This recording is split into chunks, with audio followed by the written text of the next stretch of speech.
Hi friends, welcome back to my channel. எல்லாருக்கும் வணக்கம். இன்றைக்கான ரெசிபி மோர் குழம்பு.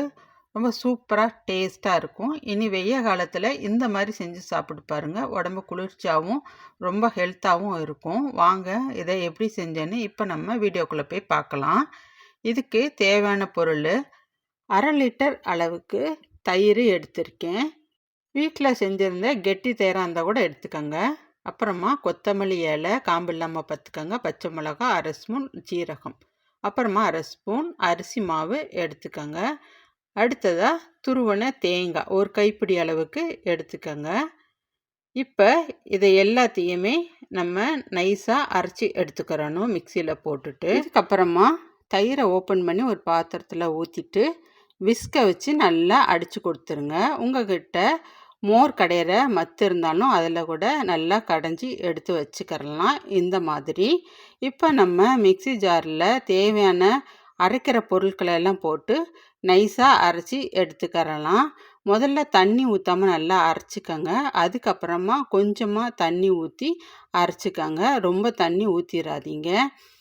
உங்களுக்கு காரம் இன்னும் வேணும்னா இன்னும் 2 பச்சை மிளகாய் இதோடையே சேர்த்துக்கோங்க. இப்போ சீரகம் போட்டாச்சு. 1/4 ஸ்பூன் அளவுக்கு மஞ்சத்தூளும் இதோடு சேர்த்து அரைச்சிக்கிறலாம். உப்பும் கொஞ்சம் சேர்த்துக்கோங்க தேவையான அளவு. இந்த அளவுக்கு நல்லா அரைச்சி எடுத்தாச்சு. இது கூடவே இப்போ 1/2 ஸ்பூன் அளவுக்கு அரிசி மாவையும் சேர்த்து நம்ம அரைச்சி எடுத்துக்கிறலாம்.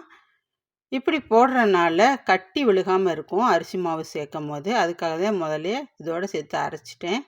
இப்போ ஸ்டவ் ஆன் பண்ணி பாத்திரத்தை அடுப்பில் வச்சு தேங்காய் எண்ணெய் சேர்த்துக்கோங்க. தேங்காய் எண்ணெய் தான் நல்ல வாசனையாக இருக்கும் இந்த குழம்புக்கு. இப்போ வெந்தயம் சேர்த்துக்கரலாம்.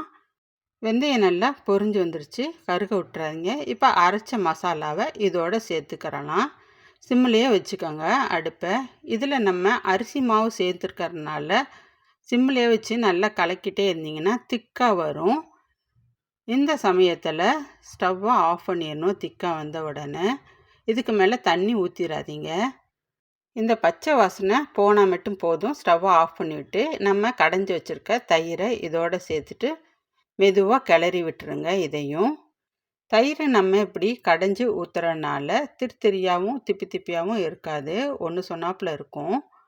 இந்த சமயத்தில் காரமும் உப்பும் சரியாக இருக்கான்னு டேஸ்ட் பண்ணி பார்த்துக்கரலாம். அவ்வளோதாங்க, ரெடி ஆயிடுச்சு. இப்போ இதை தாளித்து கொட்டணும்.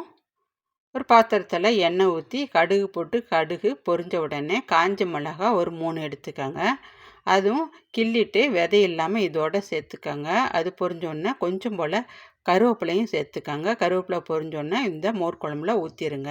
இந்த மோர் குழம்புல உளுத்த வடையை பிச்சு போட்டு ஊற வச்சு சாப்பிடலாம். அதுவும் சூப்பராக இருக்கும். இல்லை உங்களுக்கு காய் போடணும் அப்படின்னு விருப்பப்பட்டீங்கன்னா வெண்டைக்காயை எண்ணெயில் வதக்கி இந்த சமயத்தில் சேர்த்து பரிமாறுங்க. சூப்பராக இருக்கும். சுட சுட சாதம் போட்டுட்டு இந்த மாதிரி ஊற்றி சாப்பிட்டு பாருங்கள், அவ்வளோ டேஸ்ட்டாக இருக்குங்க. இந்த வீடியோ உங்களுக்கு பிடிச்சிருந்துச்சுன்னா சப்ஸ்கிரைப் பண்ணுங்கள், லைக் பண்ணுங்கள், ஷேர் பண்ணுங்கள். தேங்க்யூ.